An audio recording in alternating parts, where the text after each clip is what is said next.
Lu sana udah naik tuh.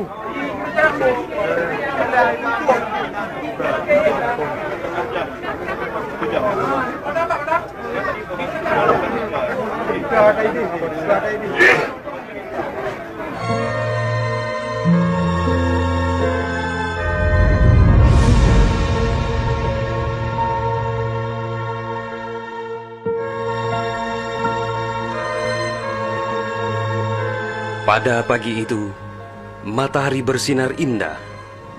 Anak manusia baru saja memulai rutinitas sehari-hari. Para nelayan berada di laut lepas. Kaum ibu sedang sibuk di dapur. Anak-anak usia sekolah menikmati hari libur. Sebagian pemuda sedang berolahraga. Sebagian lagi bersiap-siap menuju pantai untuk rekreasi. Para buruh bangunan sedang bekerja. Suasana pasar hiruk-pikuk dengan berbagai transaksi. Burung-burung baru saja meninggalkan sarang. Tiba-tiba pukul 7:58 waktu Indonesia Barat, hari Ahad, 26 Desember 2004, bumi Serambi Mekah berguncang dahsyat.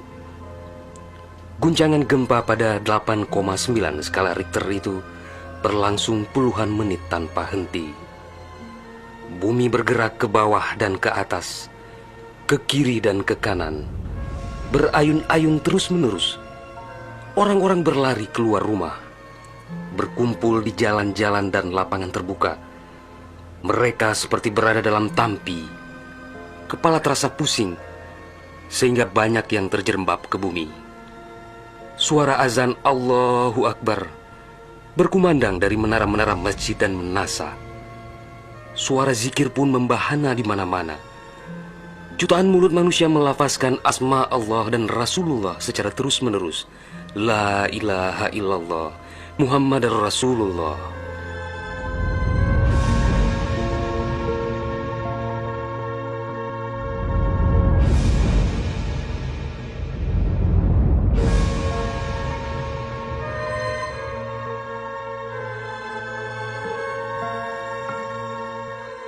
Seusai gempa dahsyat itu, sebagian orang pergi untuk melihat-lihat situasi.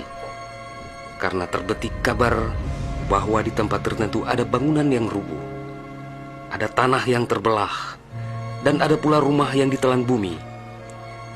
Tidak terpikirkan oleh mereka apa yang akan terjadi setelah itu. Tidak ada tanda-tanda alam yang begitu kentara. Tidak ada yang mampu menafsirkan dan menduga sebentar lagi akan terjadi bencana maha dahsyat yang meluluh lantakkan permukiman penduduk sepanjang pesisir Aceh. Tidak ada pula yang mampu menerjemahkan berbagai firasat atas pusaran nasib yang bakal menimpa tanah rencong. Juga hampir tidak ada yang memahami tanda alam, manakala air laut surut beberapa ratus meter. Orang-orang di pesisir pantai tampak asyik mengumpulkan ikan yang menggelpar-gelpar. Bahkan air sungai pun mengering. Namun tidak ada yang dapat membaca tanda-tanda itu. Mereka seakan melupakan gempa yang baru berlalu.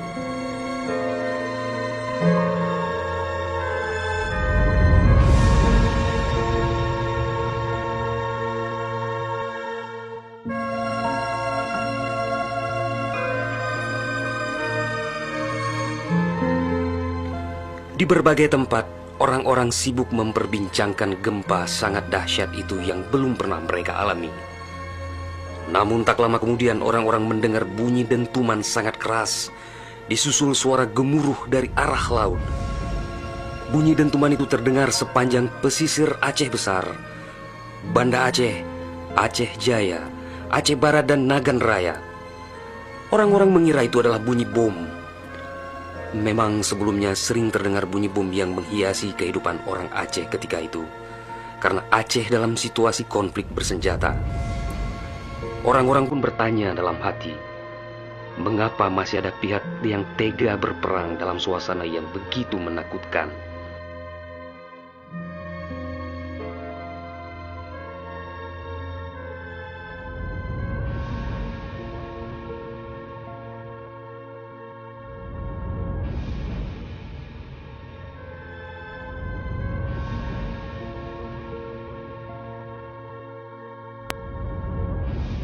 Orang-orang mengira pagi itu hanya sekedar gempa.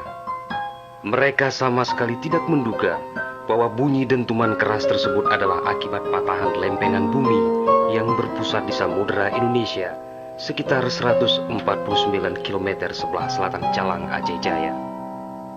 Dan itulah penyebab gempa. Di samping kehendak Allah pemilik alam semesta, belum sempat mereka bernafas lega akibat gempa. Dalam suasana gebalau dan kucar-kacir itu, tiba-tiba daratan diterjang air laut. Air berwarna hitam pekat itu datang sangat tiba-tiba dengan suara gemuruh yang menakutkan. Ia berlari sangat cepat, menerjang apa saja yang dilaluinya. Di tempat-tempat tertentu air mencapai ketinggian 18 meter, bahkan ada yang mencapai 35 meter, seperti di kawasan Loknga.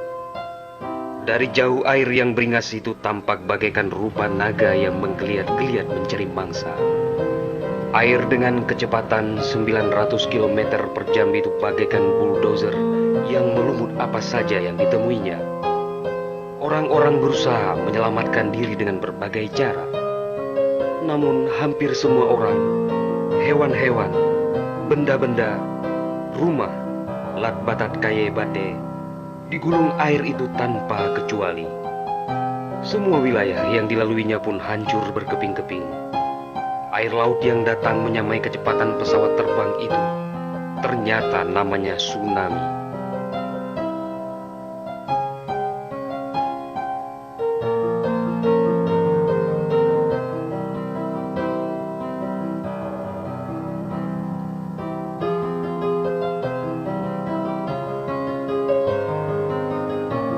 Kekuatannya memang luar biasa.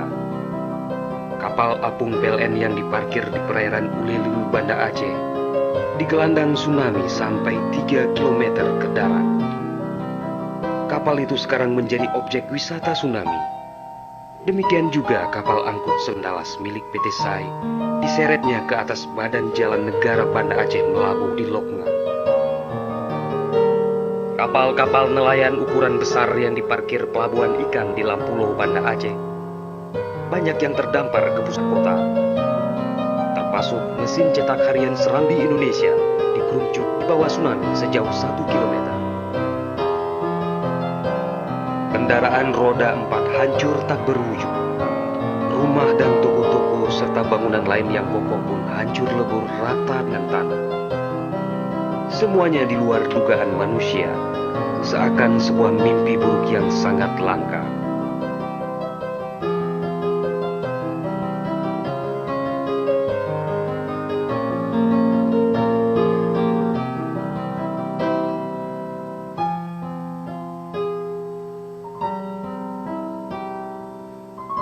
Setelah kira-kira 15 menit air laut itu beraksi, suasana pesisir Aceh pun lengang, sunyi, sepi, senyap, dan hening yang tak bisa dilukiskan dengan kata-kata. Sebagian besar permukiman penduduk rata dengan tanah, seakan instrumen taliah kehidupan telah berakhir sampai di sini.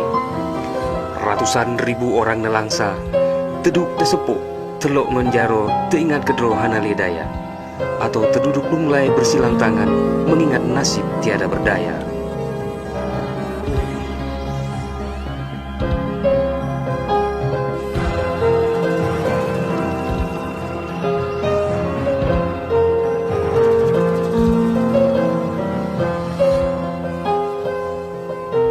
Tsunami yang diakibatkan gempa tektonik itu juga melanda Malaysia, Thailand, India, Maladewa, Sri Lanka,